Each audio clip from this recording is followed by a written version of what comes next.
Commercial student consultancy ফার্মগুলোর হাত থেকে আপনারা সাবধান থাকবেন এবং বিদেশে কোন সাবজেক্ট নিয়ে কোন দেশে গিয়ে পড়াশোনা করলে আপনার ভবিষ্যতের জন্য ভালো হবে এটা যাচাই বাছাই করে কিভাবে আসবেন আজকের ভিডিওতে আমি সেটা নিয়ে আলোচনা করব। Welcome to Ibrahim's ultimate blog and আসসালামু আলাইকুম।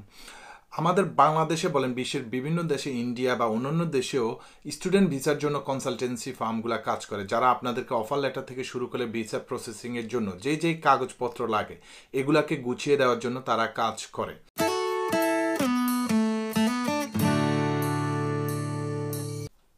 সো সবার আগে আপনারা যারা আমার ভিডিও যদি ভালো লাগে, এই ভিডিওটা যাদের উপকারে আসবে মনে করেন তাদের সাথে শেয়ার করে দিবেন। আর যদি আমার চ্যানেলটিতে এখনও সাবস্ক্রাইব না করে থাকেন সাবস্ক্রাইব করবেন। আর যারা ফেসবুকে দেখছেন অবশ্যই পেজটি ফলো করবেন।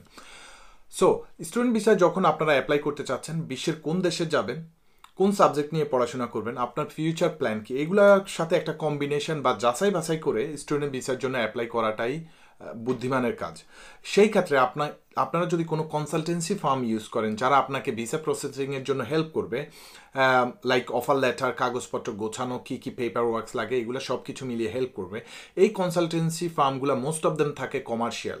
এই জন্যই আপনাদেরকে এদের হাত থেকে সাবধান থাকতে হবে যেন তারা আপনাকে দিয়ে শুধু ব্যবসায়ী না করে, আপনার ভবিষ্যৎ যেন নষ্ট না করে। আপনি যে কোনো ইউনিভার্সিটি বা কলেজে অ্যাপ্লাই করেন বাংলাদেশের বাইরে, অ্যাপ্লাই করা মাত্রই তারা কিন্তু এই কনসালটেন্সি ফার্মগুলো কিন্তু টাকা পায়। সো তারা কিন্তু কমার্শিয়াল পারপাসে আপনাকে যে কোনো জায়গায় অ্যাপ্লিকেশন করতে বলবে, কিন্তু আপনাকে ডিসিশন নিতে হবে আপনার ভবিষ্যতের প্ল্যান অনুযায়ী, যে আমি ভবিষ্যতে কি করতে চাচ্ছি, কোন সাবজেক্ট নিয়ে পড়াশোনা করতে চাচ্ছি, কোন দেশে যেতে চাচ্ছি, এটা সম্পূর্ণ আপনার উপর ডিপেন্ড করবে। সো আপনাকে অবশ্যই এনাফ রিসার্চ করতে হবে আপনার ফিউচার প্ল্যানের সাথে আপনার কোর্সের কম্বিনেশনটা আছে কিনা সেটাও খেয়াল করতে হবে। আপনার বিগত দিনের স্টাডির সাথে কি আপনার ফিউচার প্ল্যানের সাথে কম্বিনেশন আছে কিনা সেটাও আপনাকে খেয়াল করতে হবে। এই জন্য আমি এই সাবধানতাটা অবলম্বন করতে বলতেছি। কারণ আপনি ফর এক্সাম্পল আপনি ইউকেতে আসতে চাচ্ছেন, এখন আপনাকে কনসালটেন্সি ফার্ম হয়তো বা অফার করতে পারে যে তুমি ফিনল্যান্ডে অ্যাপ্লাই করো, হাঙ্গেরিতে অ্যাপ্লাই করো, চেক রিপাবলিকে অ্যাপ্লাই করো। আপনাকে আরও কয়েকটা দেশের অপশান দিল যে যেই দেশে ভিসা হয় সেই দেশে চলে যাও। কারণ কনসালটেন্সি ফার্মগুলো বিজনেস হলো যে আপনাকে যে কোনো দেশে ভিসা যদি পাইয়ে দিতে পারে তখনই তারা টাকা পাবে। সো তারা ওই কাজটা শুধুমাত্র করে তাদের ব্যবসায়িক পারপাসে। এই জন্য আপনাকে চিন্তা করতে হবে আপনার ফিউচার প্ল্যান কি, কোন সাবজেক্ট নিয়ে আপনি পড়াশোনা করবেন, কোথায় গিয়ে পড়াশোনা করবেন, কোথায় করলে আপনার ভবিষ্যতের জন্য ভালো হবে, আপনার ফিউচার প্ল্যানকে আপনি এক্সিকিউট করতে পারবেন, মানে বাস্তবে রূপ দিতে পারবেন, সেটা আপনার ডিসিশন। এই জন্য যে কোনো কনসালটেন্সি ফার্ম আপনি চুজ করবেন, প্লিজ ওয়াইজলি চুজ করুন। কোনো কনসালটেন্সি ফার্ম আপনার ভবিষ্যৎ নিয়ে চিন্তা করবে না, তাদের চিন্তা একটাই, যে কোনো উপায়ে যদি আপনাকে ভিসা পাইয়ে দিতে পারে তখনই তারা টাকা ইনকাম করতে পারতেছে। সো যে কোনো কনসালটেন্সি ফার্মে যান, প্লিজ প্রতারিত হবেন না। অনেক ফার্ম আপনাদের সাথে কন্ট্যাক্ট করে টাকা নেয়, মানে নানানভাবে তারা কিন্তু স্টুডেন্টকে হয়রানিও করে এবং টাকাও জব্দ করে। নট একটা কনসালটেন্সি ফার্ম, এটা মানে বাংলাদেশে বা বিশ্বে যে কোনো জায়গায় এই ফার্মগুলো আছে, এরা কিন্তু most of them only commercial purpose, they don't মানে সিরিয়াসলি হেল্প পিপল। তারা শুধু এটা করে তাদের ব্যবসায়িক পারপাসে, তাদের স্বার্থের জন্য। So be careful before you go any consultancy firm, please do enough research, যে আপনি দেখে নেবেন কোন ফার্মের মাধ্যমে আপনি কোথায় গেলে কী ধরনের সুযোগ সুবিধা পেতে পারেন, আপনার ফিউচার প্ল্যান কি, কোন দেশে। ফর এক্সাম্পল আপনি যদি ইউকেতে স্টুডেন্ট ভিসা আসতে চাচ্ছেন, এখানে কোন সাবজেক্টের ডিমান্ড বেশি, আপনি কোন সাবজেক্ট নিয়ে বিগত দিনে পড়াশোনা করেছেন, আপনার ওই সাবজেক্টের সাথে ফিউচারের প্ল্যানের সাথে মানে সামঞ্জস্য রেখেই আপনাকে একটা কোর্স নিয়ে ইউকেতে আসতে হবে। ইউকেতে আসার পর আপনি কি করবেন, ফর এক্সাম্পল ইউকেতে কোন কোন সাবজেক্টে ভালো ডিমান্ড আছে, আমি সেই সাবজেক্টগুলো কয়েকটা নাম বলে দেই, আপনারা মনে রাখার চেষ্টা করবেন। এবং এই সাবজেক্টগুলো নিয়ে যদি আপনি ইংল্যান্ডে পড়তে আসেন তাহলে কিন্তু আপনার পসিবিলিটি থাকবে এখানে জব পাওয়ার জন্য, মানে আপনি জব অফার পাওয়ার সব পসিবিলিটি থাকবে। আর এখান থেকে যদি আপনাকে কোনো ভালো কোম্পানি বা গভর্নমেন্ট কোম্পানি হুএভার আপনাকে যদি একটা ভালো জব অফার দেয়, স্পন্সর করে after your education, after you completing the course, so যদি আপনি একটা জব অফার পান আপনি কিন্তু ওয়ার্ক পারমিটে শিফট হয়ে গেলেন। যখন ওয়ার্ক পারমিটে শিফট হয়ে যাবেন আপনি 5 ইয়ার্স ওয়ার্কের পরে কিন্তু এখানে পিআর পেয়ে যাবেন, পার্মানেন্ট রেসিডেন্সটা পেয়ে যাবেন এবং চিরদিনের জন্য থাকতে পারবেন, ফ্যামিলি নিয়ে আসতে পারবেন, ফ্যামিলি সহ থাকতে পারবেন। This is it. সো এই জন্য বলতেছি কোন সাবজেক্টগুলো নিয়ে আপনি ইউকেতে আসলে আপনি জব অফার পাওয়ার পসিবিলিটিটা বেশি থাকবে। So for example computer engineering, computer science, software engineering, software মানে কম্পিউটিং সম্পর্কে আইটি রিলেটেড কোর্সগুলা এখানে অনেক ডিমান্ড এবং জব অপরচুনিটি অনেক বেশি IT related job, not only computer and software engineering, there are many other courses and the subject on it. So IT related জবগুলো এখানে অনেক ডিমান্ড। অ্যান্ড আরেকটা জিনিস এখানে ডিমান্ড আছে, সেটা হলো ইঞ্জিনিয়ারিং, লাইক সিভিল ইঞ্জিনিয়ারিং হতে পারে, ইলেকট্রনিক ইঞ্জিনিয়ারিং হতে পারে, মেকানিক্যাল ইঞ্জিনিয়ারিং, এই জবগুলোরও এখানে কিন্তু হাই ডিমান্ড।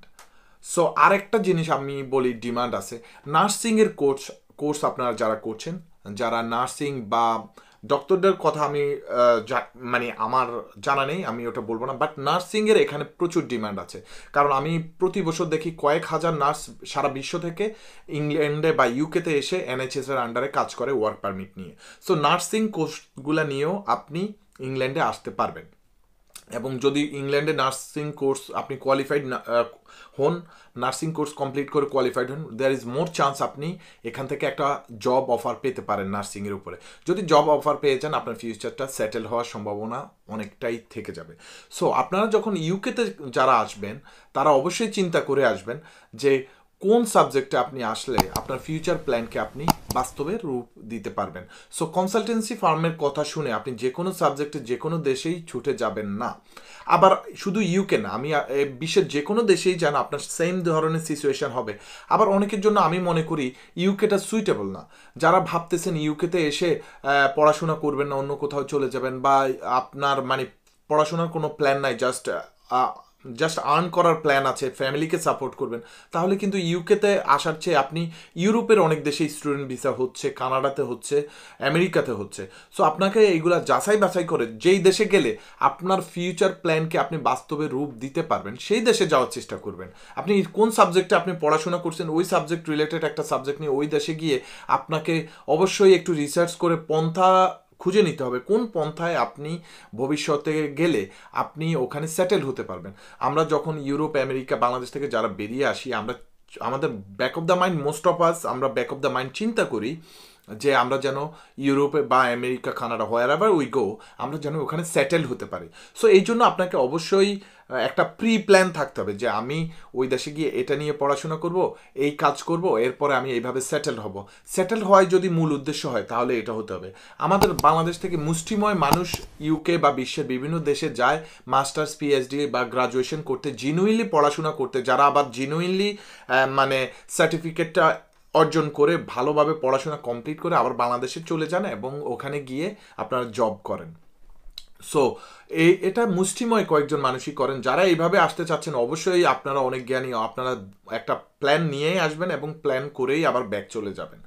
সো আমার ভিডিওতে আপনারা কি বুঝতে পারলেন, ওই যে কনসালটেন্সি ফার্মগুলো থেকে আপনারা সাবধান থাকবেন এবং এই কোন কোর্স কোন দেশে গেলে আপনার জন্য সুইটেবল হবে প্লিজ এটা রিসার্চ করে যাচাই বাছাই করে আসবেন।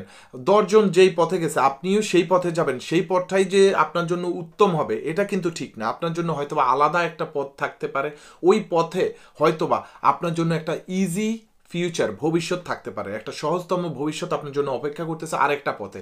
আপনি 10 জনের সাথে যদি একই পথে যান, হয়তোবা ওই 10 জনের গন্তব্য এক হতে পারে, আপনারটা ভিন্ন হতে পারে।